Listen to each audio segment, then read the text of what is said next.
Hey, it's David from socialexpression.net, and I had a video request to make a video about cognitive distortions, so I love to honor video requests, and it was definitely a great suggestion and something that I'm very familiar with. So what cognitive distortions basically are ways that we filter reality, we distort reality with our beliefs, and generally in a negative way is what this means. So different people have different categories of cognitive distortion, and I'm just going to talk about a few that I think are really important and ones that I've come up with for myself and in coaching people through social anxiety.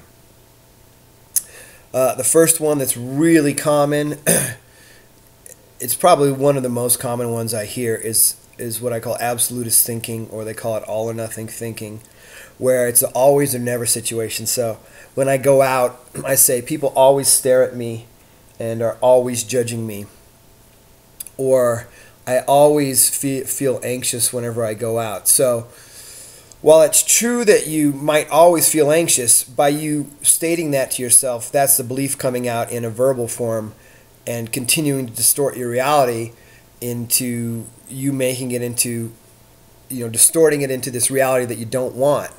And or I never can talk to people without feeling awkward, or I never say the right thing when I talk to people, or I feel like I never say the right thing when I talk to people. The always or never words. You've got that, right? Which also relates to the next one, which is something called mental filtering. And really, this is all mental filtering, but let's call it negative mental filtering, where you're just focusing on the negative, and there's all this other information that's happening, all these other things that are going on that are actually positive.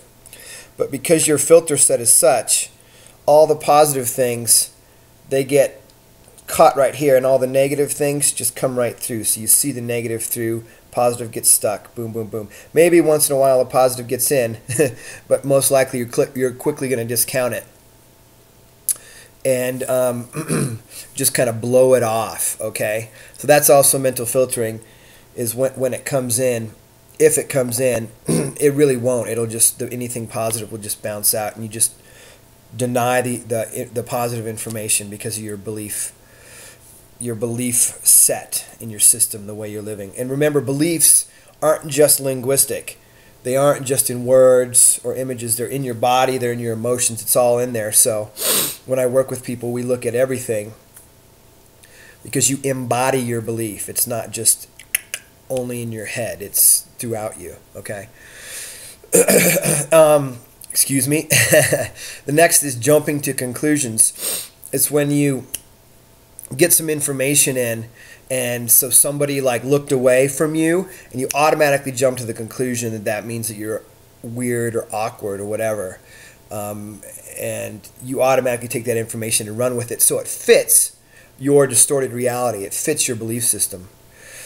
Magnification is blowing something up much bigger than it is.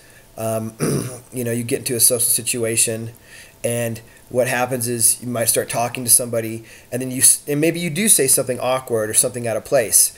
But what happens is, instead of recovering from that and laughing or going, "Oh, that was weird," or just moving on, you take it and then you magnify it, and then you like freeze up and close down or walk away and just take it. And they're like, see, a lot of times what happens is what you don't understand about being social, being around people, maybe something that took me a while, is that people always make mistakes and say things that are out of place, but it's how you roll with it. It's how you go along with it, and not always analyzing and thinking everything, and how you put it out there. And of course, that's what we work on to dissolve social anxiety, all that stuff.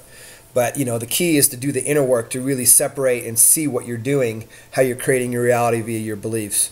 Of course, one of my favorites, Musturbation. The Albert Ellis wonderful Musturbation, which is the should, ought, I must do this. I must get over my social anxiety. I mustn't go out of the house so that I won't feel my social anxiety and won't be awkward. And it must, all this pressure from the way that language works. And the last one I'm going to talk about is blaming yourself, and really beating on yourself, or blaming others and blaming the world. Okay, it doesn't matter which way the blaming is. It's really disempowering to blame.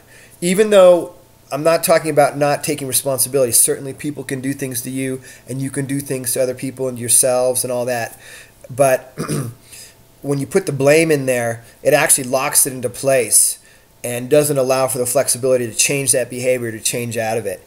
So you can still take responsibility, or say, hey, you were responsible for that, but not blame.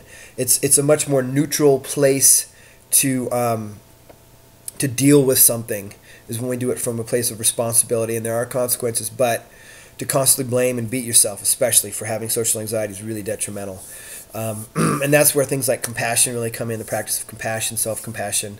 I have a whole lesson on that in Dissolve Social Anxiety, self-acceptance and compassion, really powerful stuff that I found. And allows us to lighten up on ourselves. So those are all the cognitive distortion. I'll run through them again. 1, we had absolutist thinking, all or nothing thinking. 2, mental filters, where we only let the negative in and let the positive bounces out. 3, jumping to conclusions, taking a piece of information and running all the way to the worst possible situation. 4 is magnification. We take a piece of information and blow it up till it's this big deal when it's really not. 5, musturbation. Shoulds, oughts, must, mustn'ts, couldn't, can't. No, sorry, couldn't, can't isn't part of it. But that's just declaring reality. And the last one, blaming yourself for others, the disempowerment of doing that versus taking responsibility. Okay, so thanks for watching this video. Check the links below the video. Subscribe to the YouTube channel above if you like what you see. And until next time, have a good day. Bye.